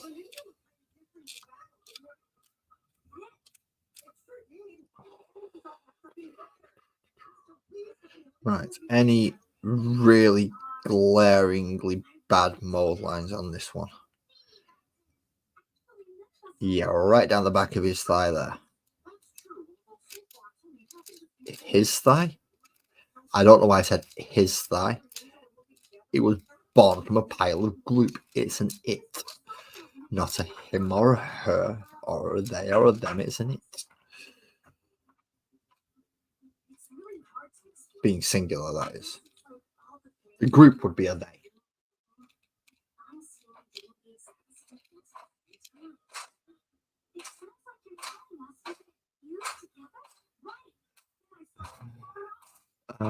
It is one of them. It'll just spiral out of control, especially this combat patrol one, because you'll end up with, I think it's about 9 different armies, and it's not even full armies. It's just enough to play the combat patrol version of Warhammer. You don't even get to play the full version with full rules. I mean, you can, but you'll have a vet like 500-point force, which isn't much, especially when people like Francois are pumping out 50,000 points worth of army, and you've got 500 points. It's like, I think I've lost. You wouldn't come into that scenario. We both know that, but you get the point. If you're looking to actually build an army from this, it might not necessarily be the better option. If you're looking to start a collection and you like all the models and you're thinking, I don't know which one I want, Combat Patrol is a nice little way to start, but you will end up with excess models and units and armies that you may never actually come to use again. So I'll stick with the trying to get the chaplain on a bike and the death copters. So we now have 2 legs, which brings us down to this section. Now this section is a real pain because we've got to try and get 2 pieces. Essentially, his arm and his wings both go into this small section here and small section here, and because he has 2 arms and 2 wings, it becomes a little bit tricky. Now, if we look, the arms are the top ones and the wings go underneath. Is that right? Where is it? Yeah, arms go on top, wings go underneath. It's always nice having one already done just so you can reference it.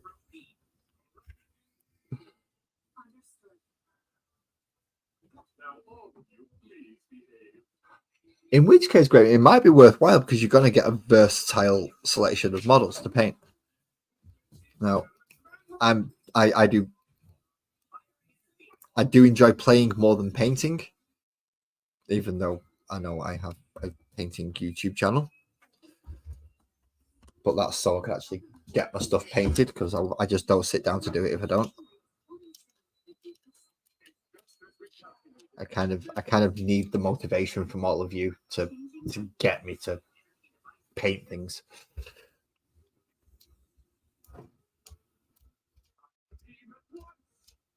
Which is a little daft after doing it for so long, I know, but I have things that distract me enough so that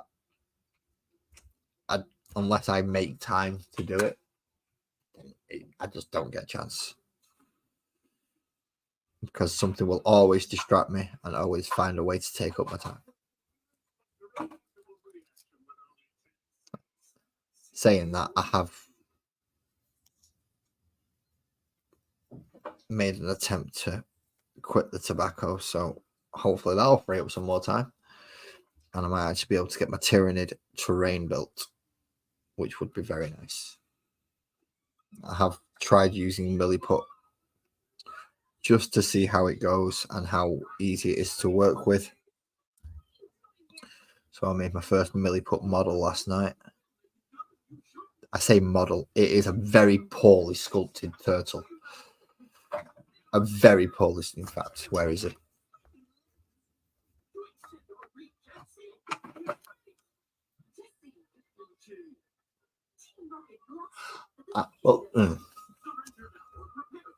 There's my very poorly sculpted turtle from using Milliput. I do have something a proxy model that I could use as a chaplain on a bike, but I could also use it as a captain on a bike. Essentially, I got somebody to 3D print me off something similar to the Forge World style bike, and yeah, plants, essentially. An outrider on it, stuck a storm shield on the back of it to make it look a bit more fancy, from a spare Primaris Lieutenant from the Indomitus box. It's one that I managed to pick up when the last set of these magazines came out. So I had a spare shield left over. So I kind of slapped that on the back of it to make it look a little bit more fancy than the Outriders. And he's a little bit bigger. And I kind of proxy him at the moment as captains and chaplains on bikes. But I would like the actual chaplain on a bike just to finish the set, because I do have the normal Primaris chaplain, the new chaplain in Terminator armor, Judicias, which can be very nice proxies for chaplains as well. So I would like to kind of finish that set off with an actual chaplain on a bike. That way I can have a captain, a chaplain, 9 outriders,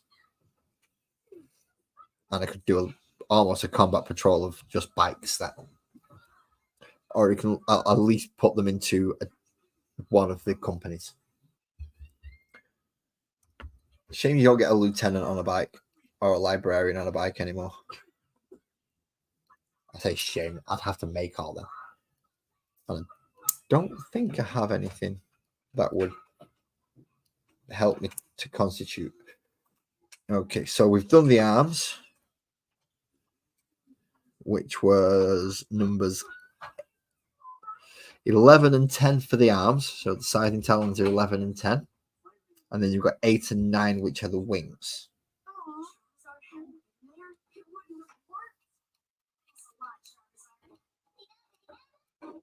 I did say I'll specify the numbers. So if... Good luck, mate. Thank you very much. And don't work too hard, Graham. You've got to save some energy for your hobbying tonight. You've got a pile of shame to, or a pile of potential to photograph and add to your story. Okay, so we'll clip out the last 2 pieces, which are the wings. Number 2. You're going to make me flip you to do you, aren't you? Yeah. Sometimes you do have to maneuver these things just to be able to get the right angle to actually make the snip that you need to. Is that an empty sprue? That is another empty sprue.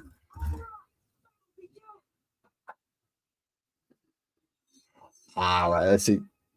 I don't have many skull helms.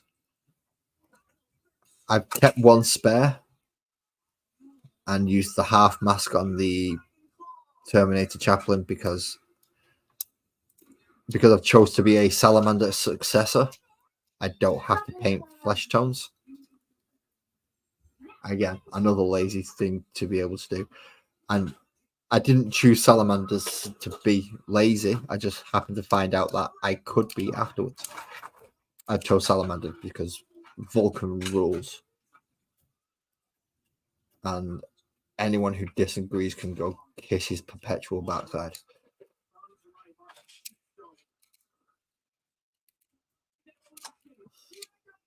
Sorry, Graham. Girlyman loses out to Vulcan. Sorry. He's like the only human-esque Primarch. It's like, why are we here to protect humanity? So what should we do? We'll protect humanity. The rest of them will just chuck them under the bus. Just to save a few rounds of bolt ammo. At least Vulcan will protect the humans he's supposed to. So there we go. Wing number 1.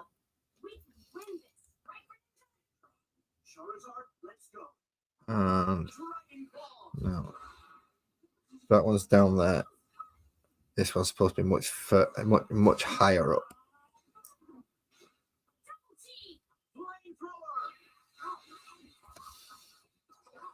Yes, that is another geeky thing happening in the background, if anyone actually heard it.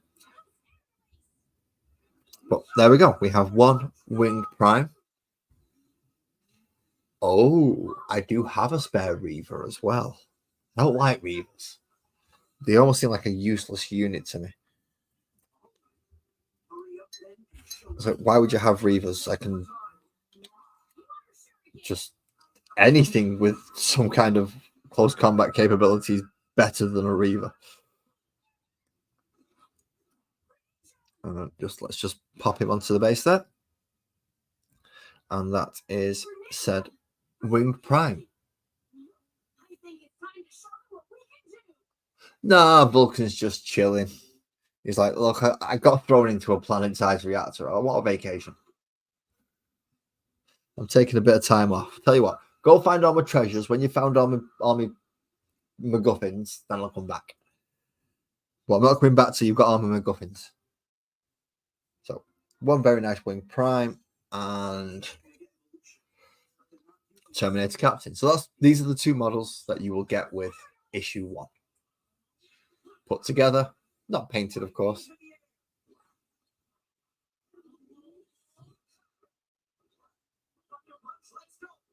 Yes, they do, Buzzard. What I did, I recorded it on my phone and then transferred the file because for some reason this doesn't pick up at 1080, even though it says it should.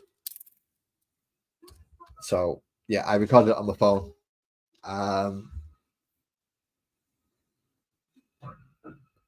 Got very annoyed at my PC and Premiere Pro. Pecked a few heads and eventually got it up and done.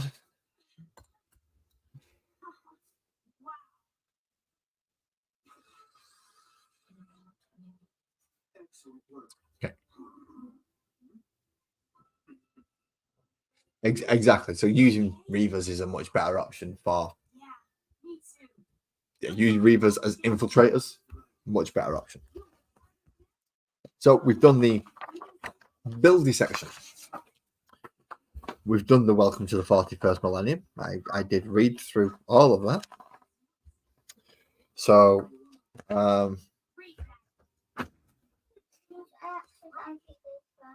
let's not let the accident happen again, please. I'm not going to pick a name because I'm going to use my captain. My captain Lass.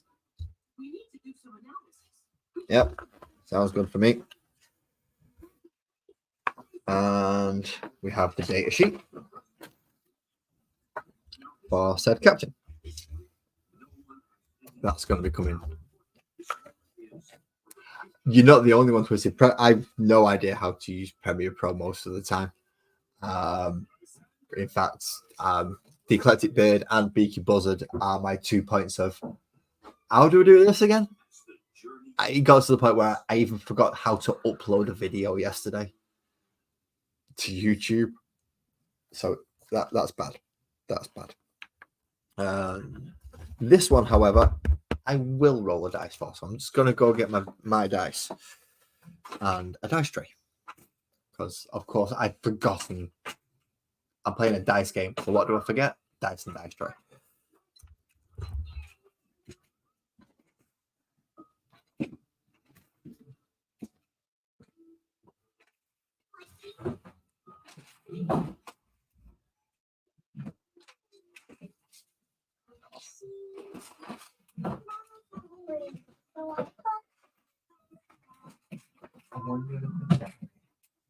Okay, then I will let you roll some dice with me afterwards, mate. I've just found an old base. Okay.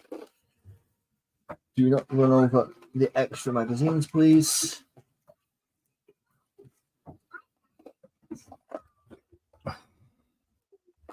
Okay.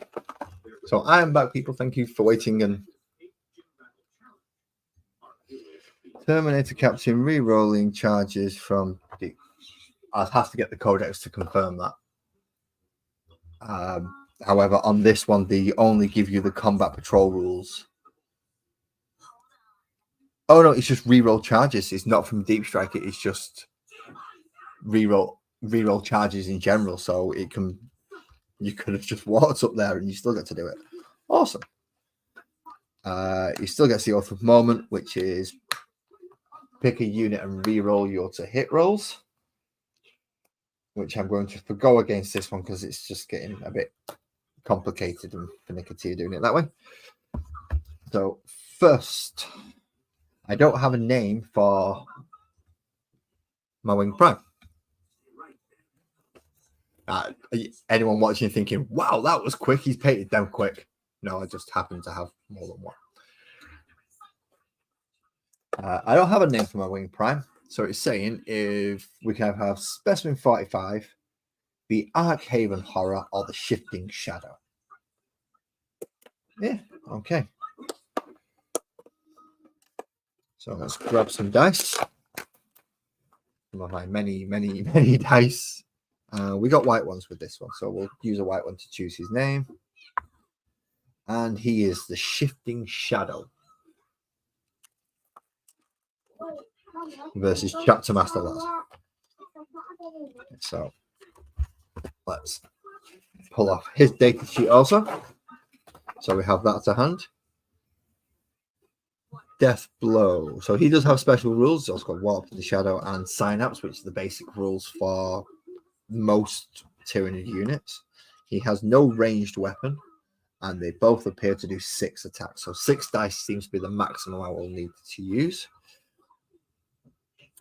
If this model is destroyed by making a melee attack, if it is not fought, roll a d6 on a 4+. So he gets fight after death as well for the Tyranid Prime. That's not bad. Not bad for this scenario anyway. Because, let's face it, he's going to need all the help he can get. So, mission 1. Burst Strike. Yes. So, he can deep strike with him being in Terminator armor. And the Winged Prime can also deep strike as well, with it being having the flying ability. And so, yeah, once you deep strike in, you can still reroll the charge, but you don't have. It's not a prerequisite to be able to reroll the charge that you have to deep strike. You can just do it. No worry, Twisted. Thank you very much for coming to show me.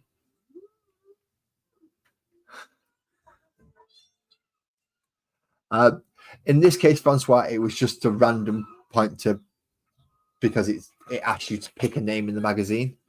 As I said, he's probably going to be Tyranid Warrior number 1. So not as adventurous of a name, to be quite honest. But for this purpose, it'll serve to have him as the Shifting Shadow. And he's quite purpley, and yellowy and greeny, so you can shift through all sorts of different things, I suppose. Okay, so how do we run this mission? I ran the Von Ryan Sleepers mission, but how do we do this one? In this mission, you will fight a duel between the Captain in Terminator armor and the Winged Tyranid Prime. You use dice to determine who wins the duel and who is slain. Win or lose, your roles will be telling a thrilling story. Follow the steps on the next 2 pages and you can play this battle on your own, or if you have a friend. I don't. I have a son, but I'm keeping him off camera.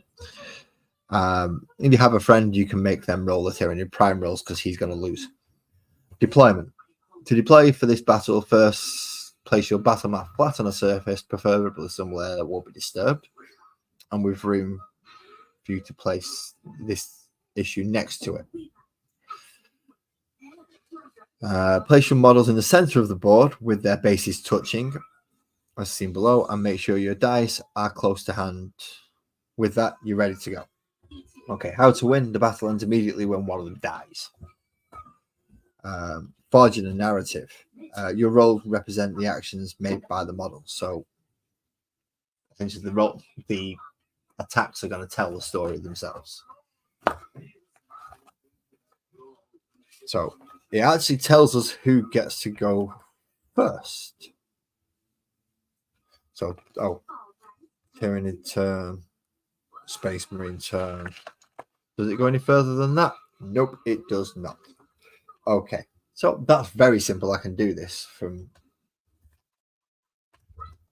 practically nothing else other than a couple of sheets that I'll need next to me that I will refer to as I'm using them. And a battlefield for them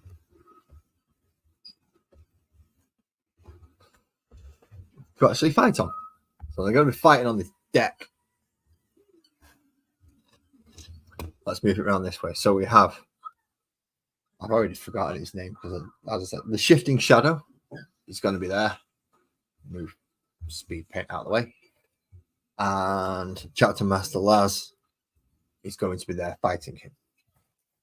Now, I'll put them over that side so I can pop my dice tray down.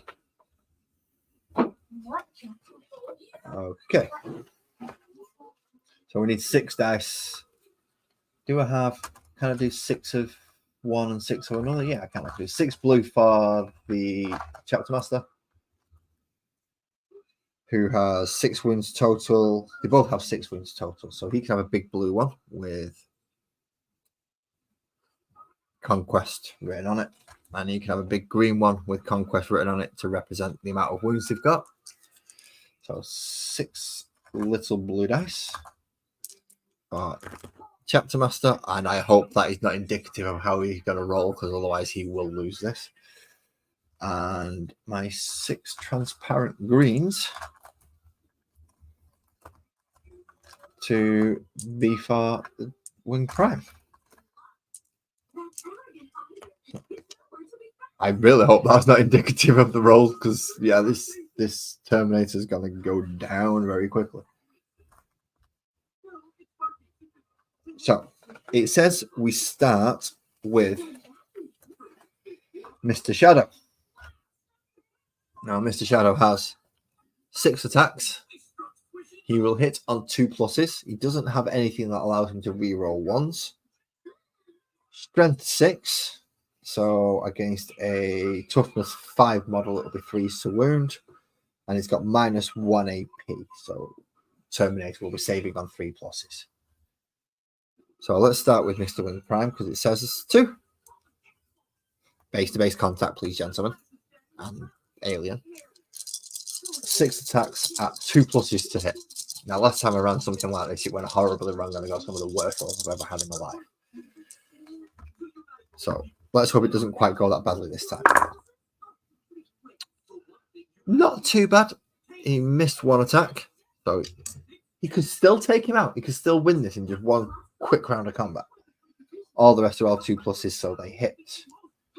Now, with his strength of 6 against a toughness of 5, it means it'll be 3 pluses to wound. So the 5 hits, not as good, and he doesn't have any special rules such as devastating wounds or anything that makes these 6s stand out more than they should. No, I'm not coming to see you right now. So that's 3 wounds against the Terminator Captain. Now, each one of these that he saves, he will take 2 damage. And his save is a 2+. It does have a 4+ invulnerable, but it won't come into play now. 2+, but because of the AP -1, he needs 3s to save. He needs to at least save 1 of these to be able to hit back. And just because of the light, you can't see that one. That's a 2. So this is not going the way I expected. He has now taken 4 damage. He's now down to 2 wounds. Oh dear. Chapter Master Laz may not be surviving this for much longer. Okay, let's go up to his data sheet, shall we? So,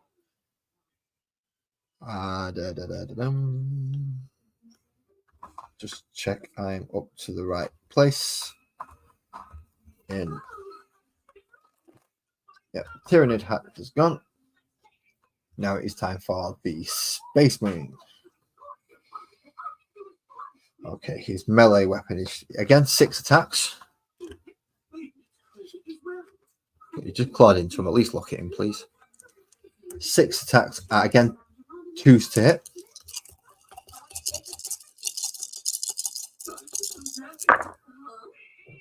Again, 1 missed. But this time, he's not quite as strong as that Tyranid. So his strength 5 weapon, which is going up against a toughness 5 creature. So they're even. So he needs 4s or higher to actually do damage. He does have a better AP though, so Chapter Master Laz does need help. He's about to get he's about to get his face ripped off. Yeah, he is. So 3 did not wound, but the 5 and the 6 did.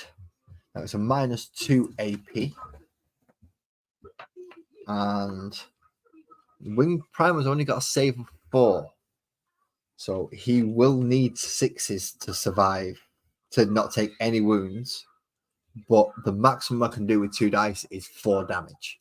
So it can bring him down even if he's lucky. So he needs 6s to save, of which he gets neither. So both of them, 2 wounds left. They both give each other a bit of a punch in the face and are not looking too great about it for it. Round essentially now goes to round 2. They seem to just like run you through the melee phase at the moment at the start of this. No movement, no shooting, no maneuvering shenanigans. So we'll go back to the Winged Prime, and let's see if we can finish off the Terminator Captain in this next attack. Again, missed 1.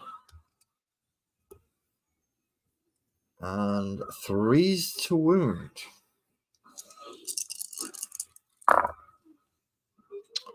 All 5. All 5 are going to have wounded. So that means Mr. Terminator Captain needs to make 5 3+. If he fails a single one, he loses. Chapter Master Laz will have his face clawed off by the thing that I've already forgotten the name of about 9 times. It's the Shifting Shadow. So will he have his face clawed off by the Shifting Shadow? Or will he make all 5 of these saves? No. He made 3 of them. However, 4 damage got through. He only has 2 wounds left. So in this case, victory goes to the unlikely, as it may seem, because I've played this model as this model and it doesn't perform this well for me on the tabletop. But the unlikely victor is the Shifting Shadow. Just to run it through it again, because that was really quick. Put both back up to 6 wounds.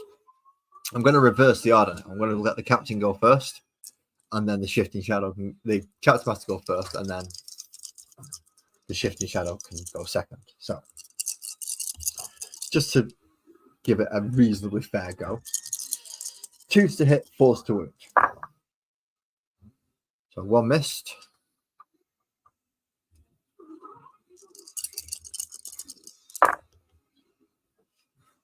Only 2 wounds again. He's not doing good, is he, this Chapter Master? Maybe I should change him. Shifting Shadow needs 6s. Save. If you just bear with me one moment, I just heard a huge clatter from the kitchen.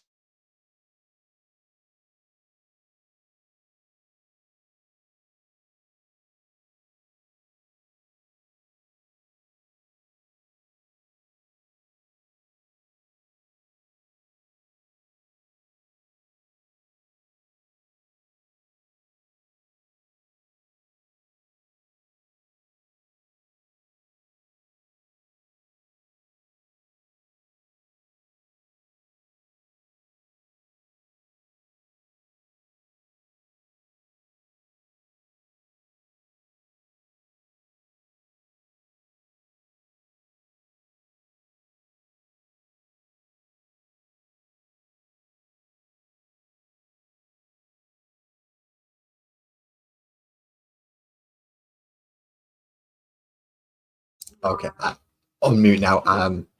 Child is safe. The shelf in the fridge is safe. Everything's okay. Nothing to worry about. And no, I'm not changing. Well, I could change. It doesn't make a difference. They all roll the same. They all roll badly for me. So 2 6s to see if he actually takes 4 damage or not. Nope, he takes 4 damage.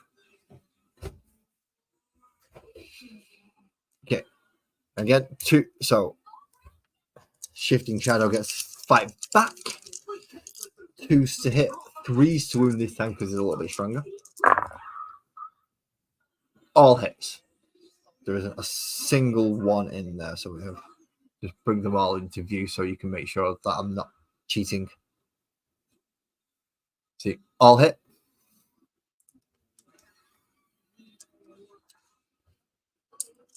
Threes to wound. That's 2 did not, them 2 are 1s. And we have a 3, 4, 5, and a 6. In fact, that would have been awesome. I would have got a 2, I'd have got a Yahtzee. So 4 wounds. What's that? No, that was 4 hits. 3s to wound.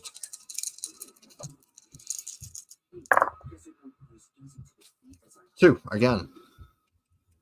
So he needs to make 2 3 pluses with it because of the -1 AP. Saves.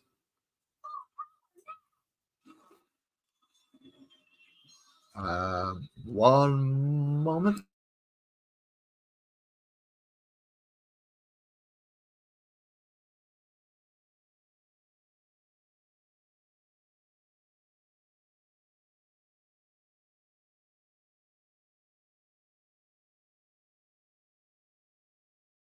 Okay.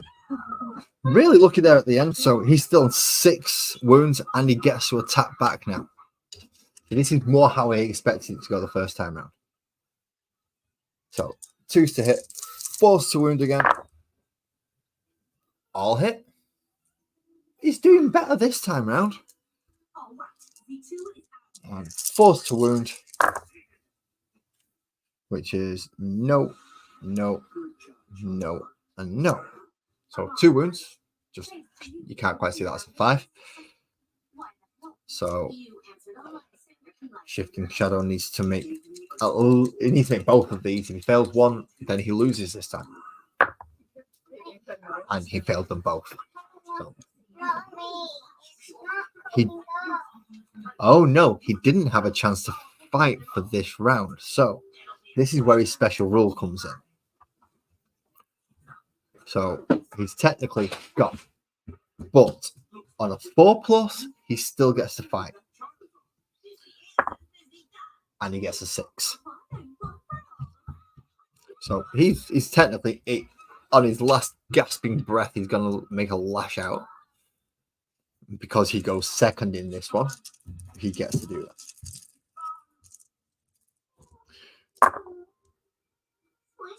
All hit again. I'll just move them down so you can see. That's all hits. 2 pluses to hit. 3 pluses to wound. So he's got a chance to take him out with him. He has got a chance. He's still got a chance with a 5 and 2 6s to wound. So that's 3 3 pluses that he must make all 3. Well, he must make at least 1. Otherwise, he's gone. Maybe he doesn't make any. So 3 3 pluses. Saves them all. So this time he saves on 6 wounds again and managed to chop up the Shifting Shadow into little pieces. So it is possible for both sides to win in this little scenario. And that is bringing me to a very nice round, 2 hours. Yeah, I've covered everything, I believe. I've gone through the story, I've gone through the building, I've gone through the battle. I have done everything in a time scale that I didn't think I would be able to do it in. I'm happy. So thank you everybody who's come to watch this today. I want to do them again for the following issues. Whether or not I'll be able to, I don't know. After this issue, I've already done issue 2, which is on the channel. I should probably link that into the description of the video, or at least those sections. And issue 3 is going to be £10. So I shall see if I've got the spare £10 in a couple of weeks, and if it comes into the shop, and I'll go through that. If not, I know I've already got the Infernus Marines that come with it, and I've already got the Von Ryan's Leapers that come with issue 2. So I can do the battle, I just can't do the magazine side. So I'll look into that closer to the time.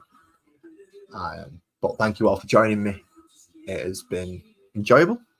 It has been fun. Had a few distractions I wasn't expecting, and a few things happened to just keep me on my toes, such as my child pulling a shelf out of the fridge. He's okay, thank goodness.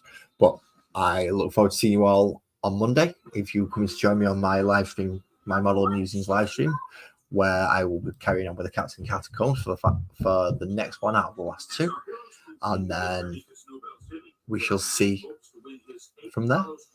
Thanks a lot, and drive safe, everyone.